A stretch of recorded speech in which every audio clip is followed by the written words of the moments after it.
जा तोरे जैसन मर्द नया चले हम देखनी रे, तोरे जैसन केतनी में हरार उनके मोर खनी रे।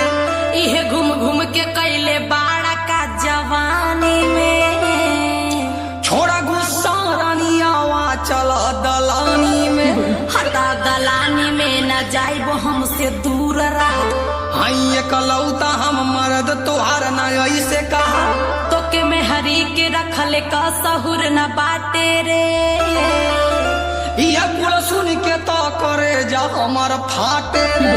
हाई में हरी तोहर न बूझनो करानी हो, अब हम नहाइब जाली आवा भाई के पानी हो। देखा अब सुनला तोहर चली ना चला की हो। हाथ पूरा कर देव तो हारया की बाकी हो। लगत है हमसे तोहर मन भर गइल बा।